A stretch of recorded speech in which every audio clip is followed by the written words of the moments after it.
What is happening, y'all? Mr. Koopa here. Welcome to Metal Gear Solid Delta Snake Eater, the remake of Metal Gear Solid 3. So, in this playthrough, what my intention is to do is to play the game on extreme, collect all the GA-KOs and Kerotans, and hopefully find the Tsuchinoko if I can remember how to do it. So, I already have a save file because I've been testing it out, but, you know, I didn't get very far. I was just trying to uncap FPS, which, don't uncap it. But there is a way to unlock it from 60 FPS to 120. I would recommend that if you have a 4000 series or better NVIDIA card. AMD users, you guys are second-class citizens, so I don't know how to help you with that. But, let's go ahead, new game. Just for old time's sake, we're going to do I like MGS2 so we get the fake out ride and start with the mask. New style, of course, and we're going to crank it up to extreme. And I don't need tips. All right, without further ado, let's begin.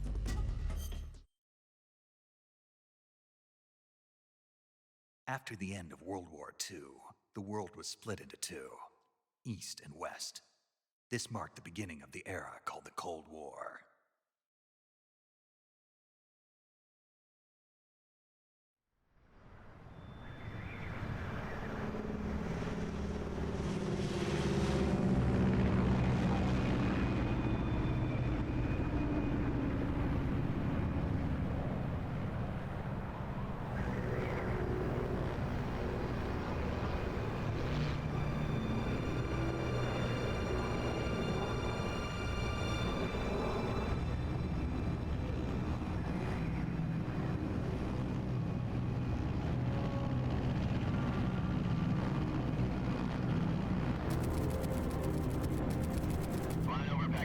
Altitude 30,000 feet. Approaching Soviet airspace. 20 minutes to drop off. Commencing internal depressurization. Equipment check. Arm main parachute. All right. You ready to go? Drop zone still showing a high pressure mass. Cav okay. Good. We've got high visibility.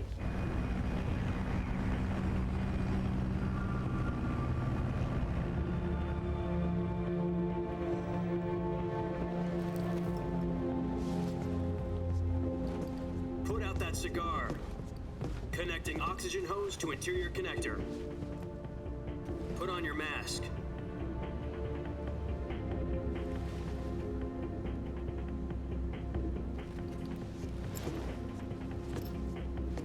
Does this panty waste know what he's doing? Approaching release point. 10 minutes to drop off. Hey, are you deaf? He said put out the cigar and put on your mask.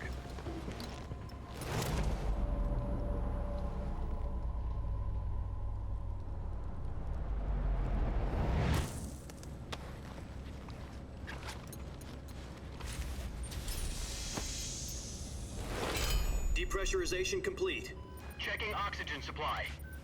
6 minutes to drop off. Opening rear hatch.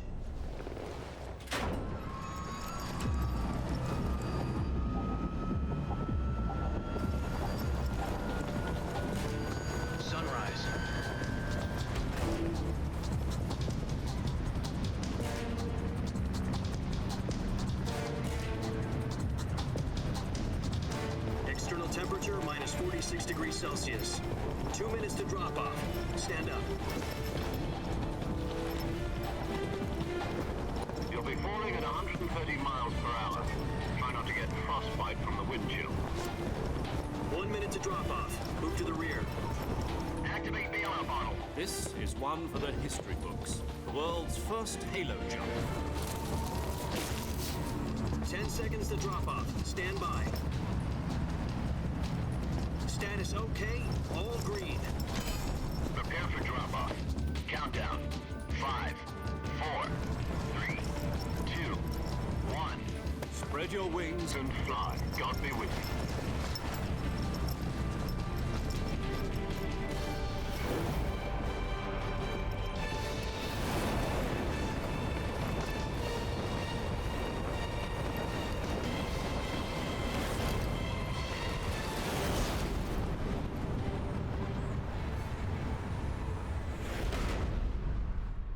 We are so back, baby. Jack, I've got some important news. The head of the CIA has finally given us the green light for the Virtuous mission. Virtual mission? No, the Virtuous mission. The future of our Fox unit depends on it. If it succeeds, we'll be officially organized into a unit. Virtuous mission? Sounds like some kind of initiation ritual. You know, don't get cocky. This isn't a training op. Right. So what exactly is this wonderful mission? Well, about 2 years ago, a certain Soviet scientist requested asylum in the West through one of our moles. His name is Nikolai Stepanovich Sokolov. He's head of the OKB-754 Design Bureau, one of the Soviets' top-secret weapon research facilities, and the East's foremost expert on weapons development. Sokolov? Isn't he that famous rocket scientist? The very same. On April the 12th, 1961, the Soviets achieved the first manned spaceflight in history. The Earth was blue, but there was no God. Well spoken.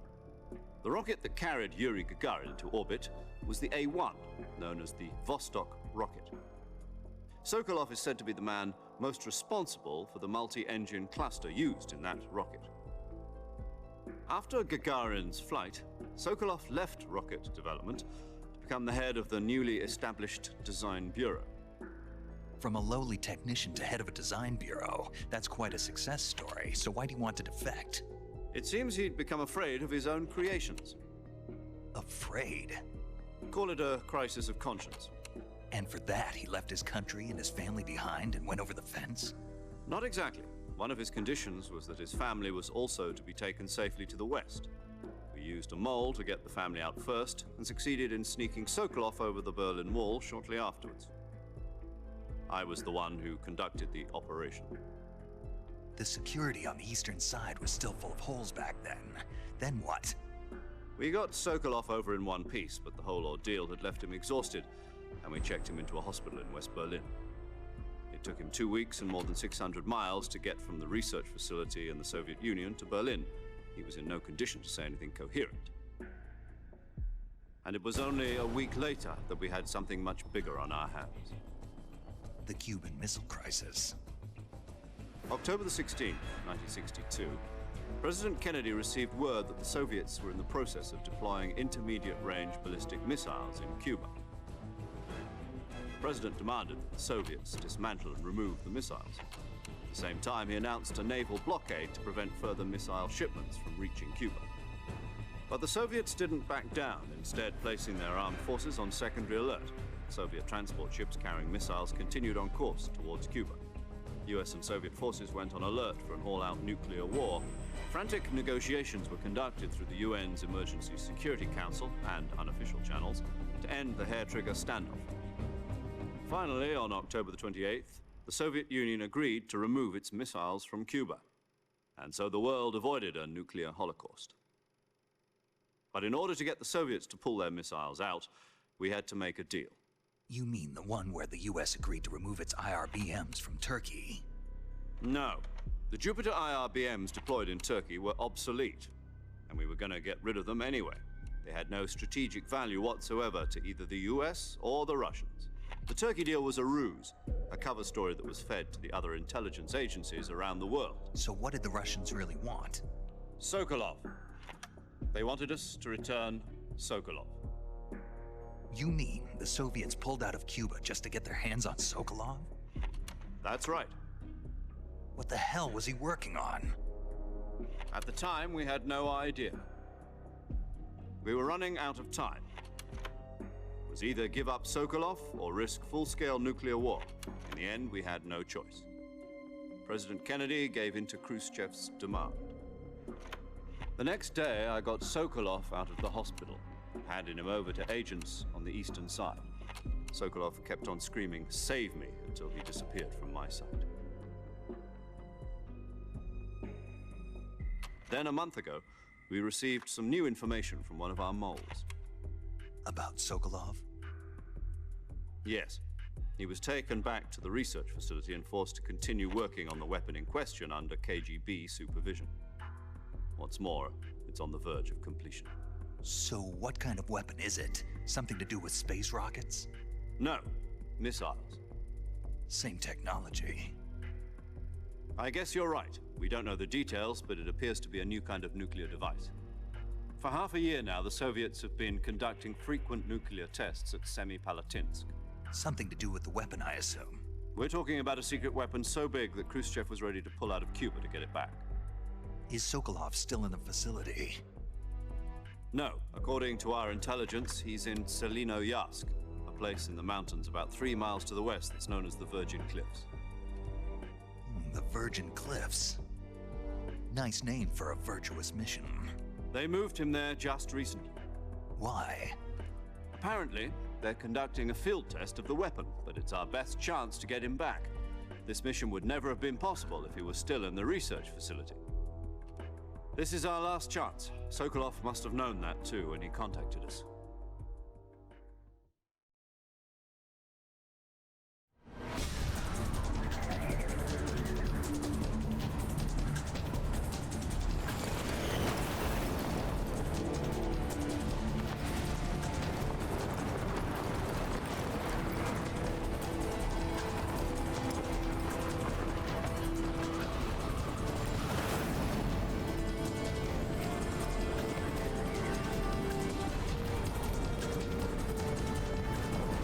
Listen up, Jack.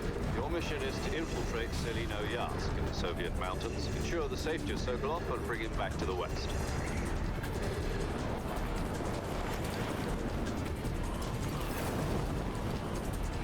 If we don't get Sokolov back before that weapon is complete, we'll be facing a major crisis. The clock is ticking.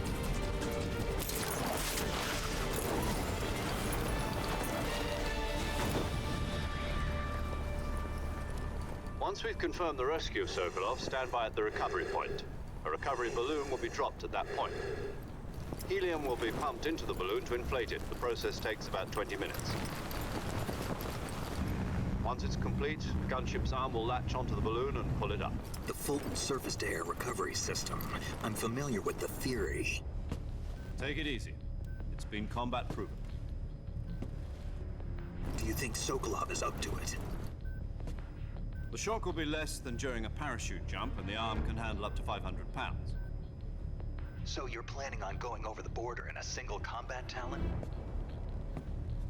She's equipped with 2 6-barrel 20mm Vulcan cannons, as well as 2 40mm machine guns.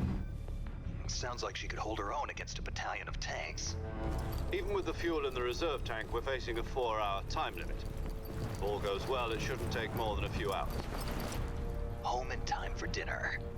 But if anything goes wrong, you'll be eating dinner, breakfast, and all the rest of your meals in the jungle.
Hey, we are totally not Snake.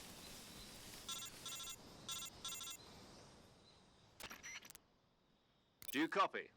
You're already in enemy territory, and somebody might be listening in. From here on out, we'll be using code names to refer to each other.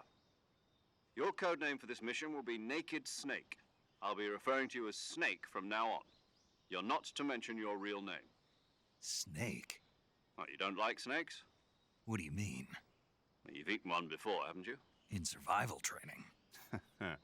I'm glad to hear that. I don't know if I'd ever order one in a restaurant, but... Be careful, you might not have a choice. What about you, Major? What should I call you? Let's see. I'll be Tom. Call me Major Tom. Oh, and Snake. Yeah, The crew isn't watching anymore. You can take off the disguise now. good idea. This isn't right. Time for the snake to shed his skin.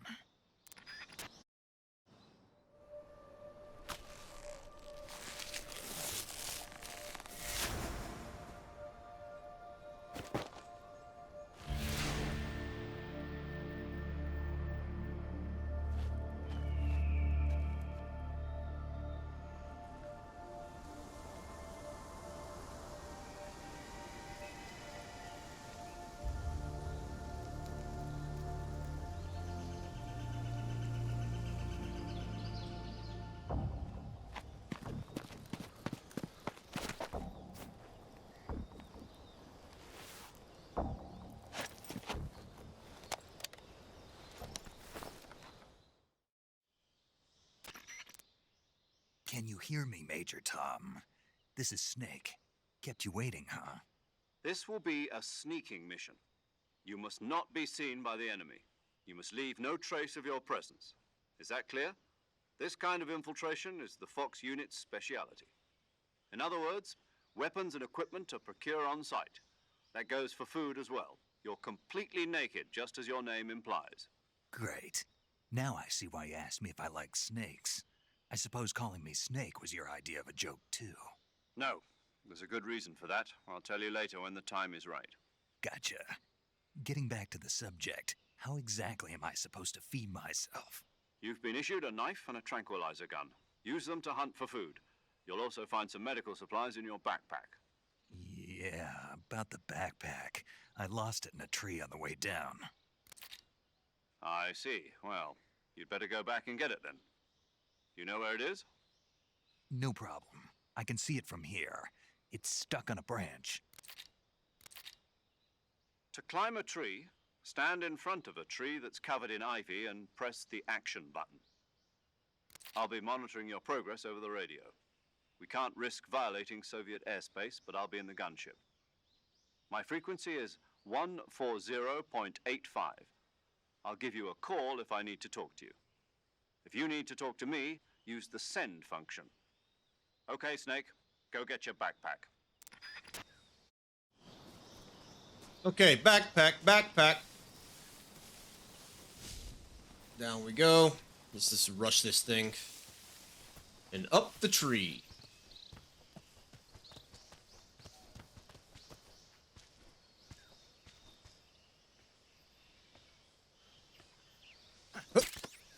Man, this game looks so much better at 120 FPS.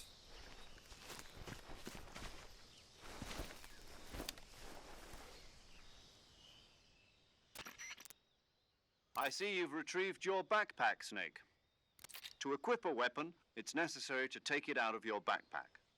In the survival viewer, choose Weapon from the backpack. Your available weapons will be displayed in a list on the screen. From that list, choose the weapon you want to equip and press the Enter button. For other equipped items, just do the same thing from Item. Got it. Use the survival viewer backpack. Yep, that's right. Survival is fundamental to this mission. After you've been out in the field for a while, your stamina will start to drop. If your stamina gets too low, it'll affect your performance. You won't be able to shoot accurately, for example, and your wounds won't heal as smoothly. Keep an eye on your stamina so you don't run out. To recover lost stamina, you can hunt for local flora and fauna. You can use either your tranquilizer gun or your knife to hunt. My only weapon is a Mark 22 Hush Puppy tranquilizer gun? That's right. It's been fitted with its own suppressor. However, the suppressor will deteriorate every time you fire. Once its durability reaches 0, the noise suppression effect will be gone. So don't get too trigger happy with it. The suppressor's durability is shown in the icon. Any weapons and equipment beyond what you're carrying now, you'll have to find as you go. I have to find my own weapons and equipment? Whose crazy idea was this anyway? Solo covert actions are standard Fox operating procedure. You can't leave any traces of your presence. No weapons, equipment, footprints, sweat, or bodily waste. The same goes for bullets and cartridges, too. Your presence in enemy territory is already a violation of international conventions of warfare. There aren't supposed to be any American soldiers in Russia. It could spark an international incident. You can't let anyone see you. You can't let the enemy know you're there. This is a stealth mission. You're a ghost, Snake, in every sense of the word. And there'll be no rescue if you're captured. The military and US government will deny any involvement in the affair. Then I'll just have to take care of myself, huh? I'm afraid so. You've been given a fake death pill for that purpose. SIS guidelines stipulate that soldiers on covert ops like this one be issued a potassium cyanide capsule. Tape it to your body so you can take it when you need to. How generous of you. Use it if you're taken prisoner by the enemy. It'll send you into a state of false death for a short time. Fooling them into thinking that I'm really dead. So how do I come back to life? Just take the revival pill. You mean that thing they put in my tooth before the mission? That's the one. But be careful. If you remain in a state of false death for too long, nothing will be able to bring you back. Remember that. I'll keep it in mind. You said this was a solo mission, right? Right. I guess that means I can't count on any reinforcements. Correct. The mission rests entirely in your hands. A real one-man army. Relax. There's a support team ready to back you up over the radio. Who? I'll introduce them to you. This time, survival is of utmost importance. The first member of the support team will be in charge of monitoring your physical condition, acting as a medic, so to speak, as well as recording your mission data. She's a member of Fox as well, and she's here on the gunship with me. She? Hello, Snake. I'm Paramedic. Nice to meet you. Paramedic. As in a medic who comes in by parachute. Aren't you going to tell me your real name? Are you going to tell me yours, Mr. Snake? My name, huh? It's John Doe. And they call you Jack for short. You're a regular Captain Nemo. A name means nothing on the battlefield. After a week, no one has a name. What's your name? Jane Doe. Very funny. I wasn't joking, but I'll tell you my name only if you manage to make it back alive. My frequency is 145.73. She's also in charge of recording your mission data. Whenever you want to save, send a message over the reserved save frequency, 140.96. So saving lets me record my mission data. That's right. It also records the state of your health. Good to know. There's one more person I want to introduce you to, Snake. Huh? Speaking of snakes, you remember the boss, don't you? A legendary soldier and your mentor. Actually, it was the boss that got the DCI's authorization in the first place. She's going to be serving as Fox's mission advisor. The boss is? She also helped me plan this mission. She and I were at SAS together. Jack, is that you? How many years has it been? Boss? That's right. It's me. Oh. Talk to me. Let me hear your voice. It's been 5 years, 72 days, and 18 hours. You've lost weight. You can tell just by the sound of my voice. Of course I can. I know all about you. Really? Well, I don't know anything about you. What's that supposed to mean? Why'd you disappear on me all of a sudden? I was on a top-secret mission. You didn't need me anymore. But there were still so many things I wanted you to teach me. No, I taught you everything you needed to know about fighting techniques. I taught you all I could. The rest you needed to learn on your own. Techniques, sure. But what about how to think like a soldier? How to think like a soldier? I can't teach you that. A soldier needs to be strong in spirit, body, and technique. And the only thing you can learn from someone else is technique. In fact, technique doesn't even matter. What's most important is spirit. Spirit and body are like two sides of a single coin. They're the same thing. I can't teach you how to think. You'll just have to figure it out for yourself. Listen to me, Jack. Just because soldiers are on the same side right now doesn't mean they always will be. Having personal feelings about your comrades is one of the worst sins you can commit. Politics determine who you face on the battlefield. And politics are a living thing. They change along with the times. Yesterday's good might be tomorrow's evil. Is that why you abandoned me? No, it had nothing to do with you. I already told you, Jack. I was on a top-secret mission. A soldier has to follow whatever orders he's given. It's not his place to question why.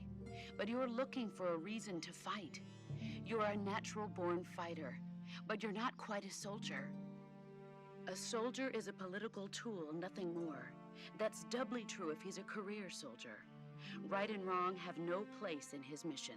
He has no enemies and no friends. Only the mission. You follow the orders you're given. That's what being a soldier is. I do whatever I have to get the job done. I don't think about politics.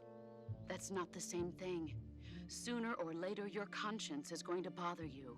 In the end, you have to choose whether you're going to live as a soldier or just another man with a gun. There's a saying in the Orient, loyalty to the end. Do you know what it means? Being patriotic. It means devoting yourself to your country. I follow the president and the top brass. I'm ready to die for them if necessary. The president and the top brass won't be there forever. Once their terms are up, others will take their place. I follow the will of the leader, no matter who's in charge. People aren't the ones who dictate the missions. Then who does? The times. People's values change over time, and so do the leaders of a country. So there's no such thing as an enemy in absolute terms. The enemies we fight are only enemies in relative terms, constantly changing with the times. As long as we have loyalty to the end, there's no point in believing in anything, even in those we love. And that's the way a soldier's supposed to think? The only thing we can believe in with absolute certainty is the mission, Jack. All right, but do me a favor. What is it? Call me Snake. Snake. Oh, right. Your code name is Snake. It suits you well. That's right. The legendary unit that the boss put together during World War II was a snake. The Cobra unit, a group of heroes that brought the war to an end and saved the world. As long as you've got a legendary hero backing you up, you'll be fine. Isn't that right, Snake? Yeah, I can't think of anyone else I'd rather have with me. Oh, and one more thing, boss. Yes? It's good to hear your voice again. Same here. After all, who knows if either of us will make it out alive? Snake, you are always best at urban warfare and infiltrating buildings. But this is the jungle. Survival is going to be key. Those CQC techniques I taught you are sure to come in handy. CQC? Close quarters combat, huh? I've been in the Green Berets for the past few years. I'm probably pretty rusty. Not to worry. I'll be here to help you remember. After all, this is your first actual survival mission. I'll be supporting you over the radio. Where are you, boss? Next to the Major? The boss is communicating with us by radio from aboard a Permit-class submarine in the Arctic Ocean. My frequency is 141.80. Call me if you need my advice on battle techniques. Gotcha. Your mission is to retrieve Dr. Sokolov. Dr. Sokolov is being held in an abandoned factory located to the north of your current position. Avoid heavy combat and don't let anyone see you. Don't forget that this is a stealth mission. Snake, try to remember some of the basics of CQC.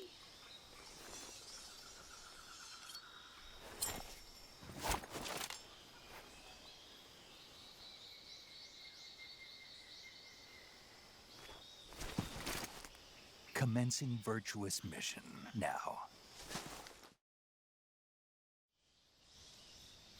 Okay, guys, long-winded intro is over, and we're going to go ahead and end off here. When we return, it's on to the actual gameplay. We're going to find the Kerotan and the GA-KO in this area and all the subsequent areas as we complete the Virtuous mission. But until then, I will see you all next time.